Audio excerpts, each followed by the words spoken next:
Hello, నేను doctor Raghunath Reddy. నేను KIMS sunshine hospital బేగంపేట్లో pulmonology, critical care and sleep medicine డిపార్ట్మెంట్కి హెడ్గా ఉన్నాను.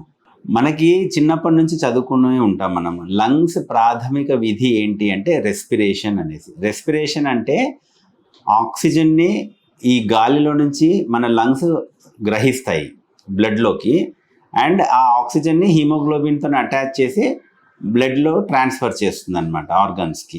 అండ్ అదేవిధంగా కార్బన్ డైఆక్సైడ్ని బ్లడ్ నుంచి తీసుకొని బయటికి వదులుతుంది. సో ప్రాథమిక విధి లంగ్స్కి సంబంధించి ఆక్సిజన్ని గ్రహించడము అండ్ కార్బన్ డైఆక్సైడ్ని వదలడం. ఇది ఫస్ట్ అండ్ ఫార్మోస్ట్ ఫంక్షన్. లంగ్స్కి చాలా రకాల అనారోగ్యాలు ఉన్నాయి, చాలా రకాల జబ్బులు ఉన్నాయి. దాంట్లో ప్రప్రథమంగా మనం చూసుకోవాలి అంటే క్రానిక్ డిజీజెస్లో చూసుకుంటే మనకి ఆస్తమా అనేది చాలా కామన్గా వచ్చే లంగ్ ప్రాబ్లము. అదేవిధంగా సిఓపిడి, అది కూడా అబ్స్ట్రక్టివ్ ఎయిర్వే డిజీజ్, స్మోకింగ్ వల్ల వచ్చే లంగ్ ప్రాబ్లము. అదేవిధంగా చూసినామంటే ఇన్ఫెక్షన్స్ చాలా కామన్ లంగ్స్లో. ఈ ఆస్తమా సిఓపిడిలతో కంపేర్ చేస్తే లంగ్లో ఇన్ఫెక్షన్స్ చాలా కామన్. న్యూమోనియా అన్న వర్డ్ మీరు వినుంటారు. బ్రాంకైటిస్, ఇది కూడా చాలా కామన్. న్యూమోనియా చాలా కామన్. ఈ మధ్యకాలంలో మనము స్వైన్ ఫ్లూ కానీ మన కోవిడ్ ఇన్ఫెక్షన్ కూడా చూసాము, వైరల్ ఇన్ఫెక్షన్స్. సో ఈ రకంగా పలు రకాల ఇన్ఫెక్షన్స్ మనము లంగ్స్లో చూస్తూ ఉంటాము.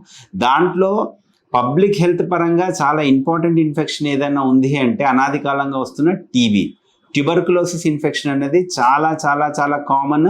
అండ్ అది ఎంతో కాలంగా ఉంది. అది ప్రస్తుతం కూడా అది మేజర్ హెల్త్ ఇష్యూనే. దానికి ఎఫెక్టివ్ ట్రీట్మెంట్ ఉన్నా కూడా అది ఇంకా కంటిన్యూ అవుతుంది.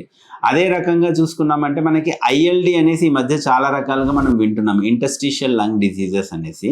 ఆ ఇంటర్స్టిషియల్ లంగ్ డిసీజెస్ ఈ మధ్య మనము పర్టికులర్గా ఈ పక్షుల్ని పెంచేవాళ్ళు, లేకపోతే ఈ పక్షులు లేక పిచ్చుకలు మనకి గూళ్ళల్లో పెట్టి ఇళ్ళల్లో దానివల్ల లంగ్స్ గట్టి పడిపోవడము అట్లాంటి అదే హైపర్ సెన్సిటివిటీ న్యూమోనైటిస్ అంటాము.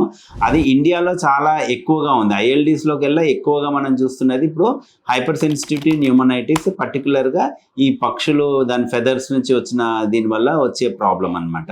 ఇంకా రకాలుగా చూసుకుంటే లంగ్ క్యాన్సర్స్ కూడా ఈ మధ్యకాలంలో చాలా పెరిగిపోయాయి. And one of the most common cancers. ఆ లంగ్ క్యాన్సర్తో పాటుగా మనకి ప్లూరల్ ఎఫ్యూషన్స్ అని కానీ, లేకపోతే లంగ్స్లో బ్లడ్ క్లాట్స్ రావడం, ఈ రకంగా చెప్పుకుంటూ పోతే చాలా రకాల లంగ్ ప్రాబ్లమ్స్ ఉన్నాయి. కానీ అన్నిటికీ సిమ్టమ్స్ ఇంచుమించుగా ఒకటే రకంగా ఉంటాయి. లంగ్స్లో ఏ ప్రాబ్లం వచ్చినా కూడా మనకి ఫస్ట్ వచ్చేది ఏంటి? దగ్గు. మరీ ఎక్కువగా ఉందంటే ఆయాసము, కొన్నిసార్లు పిల్లికూతలు లాంటివి రావచ్చు, తెమడబడము, జ్వరం ఉండొచ్చు. అండ్ కొన్నిసార్లు ఎక్స్ట్రా పల్మనరీ ఫీచర్స్ ఏమన్నా అంటే లంగ్స్లో కాకుండా వేరే దగ్గర సిమ్టమ్స్ ఏమన్నా కూడా ఉండొచ్చు. బట్ అన్ని రకాల లంగ్ ఫంక్షన్స్ ప్రాబ్లం ఉన్నా కూడా మనకి ప్రజెంట్ అయ్యే విధానం ఒకే రకంగా ఉన్నా కానీ మనకు నిర్ధారణ పరీక్షల్లో దాని ప్రాబ్లం ఏంటి అని తెలుసుకొని ఆ రకంగా ట్రీట్ చేయాల్సి ఉంటుంది. మీరు తీసుకునే అదే మందులు, అదే నాణ్యమైన మందులు, కానీ సగం ధరకే. అవును, మెడ్ప్లస్ బ్రాండ్స్ పై 50 to 80% తగ్గింపు.